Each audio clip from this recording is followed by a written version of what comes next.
You can remember the smell of your childhood home in a single breath.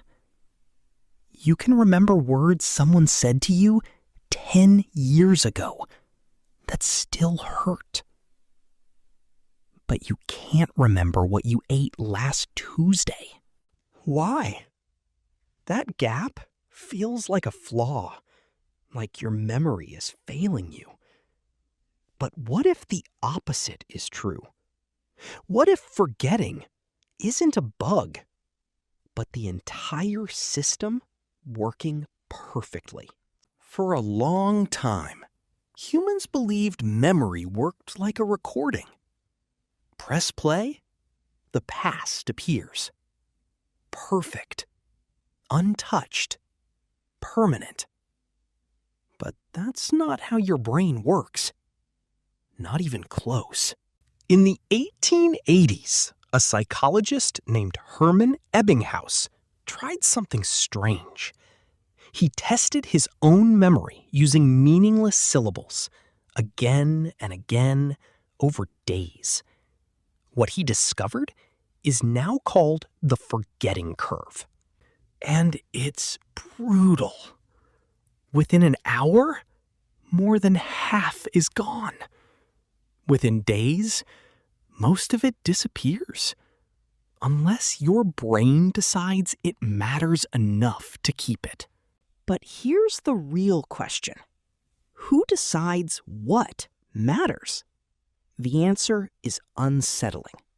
Your brain is not one system. It's a negotiation between parts that feel and parts that store. Deep in your brain sits the hippocampus. Think of it as a librarian, tagging experiences, organizing them, deciding what gets saved. But beside it sits something more powerful. The amygdala, your emotional alarm system. And it doesn't care about facts. It cares about survival. When something hits you emotionally, fear, embarrassment, love, shock, the amygdala sends a signal. Keep this. Not because it's important, but because it felt important. That's why you remember the exact moment you got bad news, but not the hundreds of normal days around it. And here's where it gets even stranger. Those emotional memories, they aren't just stored more strongly.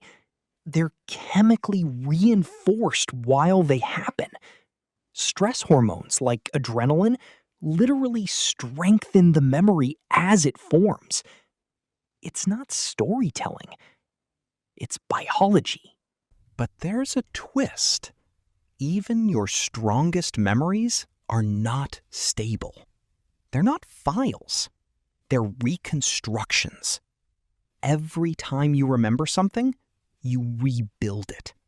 Not retrieve it. Rebuild it. And in that reconstruction, details shift. Subtle changes creep in without you noticing. Psychologist Elizabeth Loftus showed something shocking. People can be convinced they remember events that never happened. And they don't just believe it. They feel it.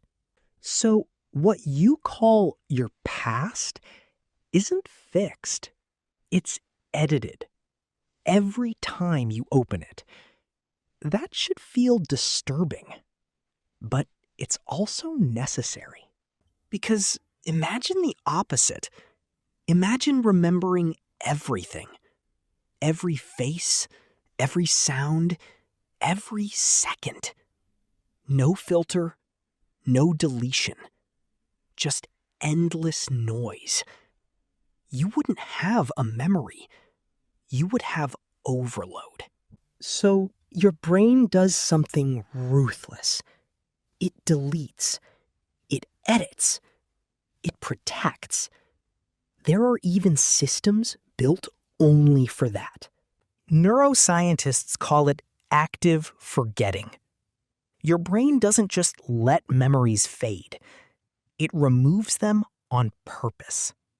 Like pruning branches so the tree doesn't collapse under its own weight.